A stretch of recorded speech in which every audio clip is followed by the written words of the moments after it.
সুপ্রিয় দর্শক, আপনাদের ভালোবাসায় আসলাম এক অসহায় মেয়ের কাছে। আমরা শুনবো তার জীবন কাহিনী। আসসালামু আলাইকুম। ওয়ালাইকুম সালাম। আপু, কেমন আছেন? ভালো আছি। আপনার নামটা? সাথী। সাথী। আপনার দেশের বাড়ি কোথায়? শেরপুর। ময়মনসিং, শেরপুর। জি। ও আচ্ছা আচ্ছা। আপনার ফ্যামিলিতে কে কে আছে আপু? আমার আব্বু আছে, আমার আম্মু আছে, ছোট একটা বোন আছে। ও আম্মু, আব্বু আর ছোট বোন, মানে এক ফ্যামিলিতে 4 জন আপনারা? হ্যাঁ। আচ্ছা, আপনার বয়স কত আপু? 22। 22 বছর বয়স। জি। আপনার কি বিয়ে সাথে হয়েছিল? জি না। ও এখনো বিয়ে সাথে হয়নি।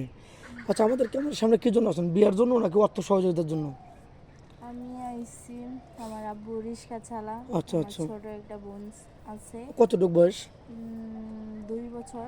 2 বছর, একদম জি। ছোট। আচ্ছা, তারপর? আমার আম্মু বাসা বাড়ি কাজ করে, ও এই জন্য। আচ্ছা, তুমি আসছো তাহলে বিয়ে শাদী করার জন্য, এই তো? জি। আচ্ছা, তোমার বয়স যেহেতু 22 বছর, কত বছর ছেলে হলে তোমার সাথে মেচুরিট হবে মনে করো? 30, 35, 40? 30-35 বছর হলেও চলবো। আহ, এমন স- চলবো। আচ্ছা, 30-40 বছর হলে চলবে। হ্যাঁ। শুধু তার মনটা ভালো হতে হবে, এই তো? তুমি বলতে চাচ্ছ তুমি প্রথম ভিডিওতে আসছো, খুব নার্ভাস বা ভয় পাচ্ছ, জীবনে আসো নাই, কখনো আসো নাই, এটা তো ফার্স্ট। জি। খুব নার্ভাস হচ্ছে। নার্ভাসের কিছু নাই, মেয়েটা খুবই অসহায়, গরিব। আমাদের চ্যানেলে আসছে, মেয়েটা খুবই লাজুক প্রতীকের, খুব ভালো মেয়ে, একদম গরিব ফ্যামিলির মেয়ে। যাই হোক, বাবা রিক্সা চালক। এখন কি রিক্সা চালাতে পারে না অসুস্থ? এখন চালাতে পারে না, অসুস্থ, এই জন্য আমি ক্যামেরার সামনে এসেছি। আইছো যে তোমার আব্বার বোঝাটা হালকা করতে। জি। তোমাদের এলাকায় কি বিয়ের সাথে বসতে যৌতুক লাগে? মানে হ্যাঁ লাগে। কত টাকার মতো লাগে? লাগে অনেক। 3-4 4 লাখ, ও 3-4 লাখ এত লাগে। এত টাকা লাগে যৌতুক?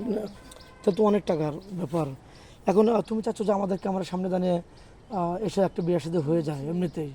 তো এখন আচ্ছা, আমাদের ক্যামেরার সামনে আসো বিয়ের সাথের জন্য। বাংলাদেশের কোন জেলাটা ভালো লাগে? কোন জেলায় বিয়ে বসতে চাও? আমার যেখানে আমি থাকি ওই জায়গায় ভালো লাগে।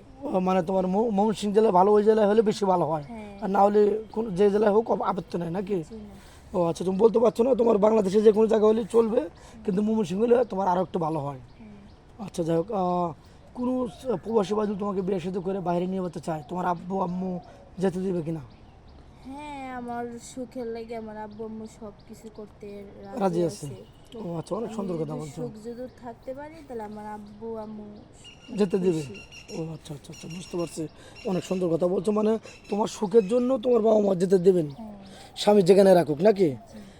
যাই হোক, আর তোমার কি ফোন আছে? না, আমার ফোন নাই। তাহলে তোমাকে কীভাবে পাবেন? আমার ফোন নাম্বার তো নাই, আমার বাটন ফোন ছিল, ভাইয়ের কাছে নাম্বার দেওয়া আছে, ওই ফোনে দিলেই আমরা পাইব। ও আচ্ছা আচ্ছা, বুঝতে পারছি। মানে তো তোমার ফোন নেই, বাটন ফোন ছিল, নষ্ট হয়ে গেছে? নষ্ট হয়ে গেছে? হ্যাঁ। ও আচ্ছা, আমি এটা বলতে পারতেছি না, তার একটা বাটন ফোন ছিল, ওরা বুড়োটাও নষ্ট হয়ে গেছে, বাবা অসুস্থ, রিক্সা আর চালাতে পারেন না। এখন আমাদের নাম্বার দেওয়া থাকবে ডিসপ্লেতে, ইউটিউব চ্যানেল কর্তৃপক্ষের নাম্বার দেওয়া থাকবে। কেউ ভিডিও কল দেবে না, ভিডিও কল দিলে ব্লক করতে বাধ্য হবো। ভালো থাকবেন, সুস্থ থাকবেন, এই বলে শেষ করে দিলাম। আল্লাহ হাফিজ।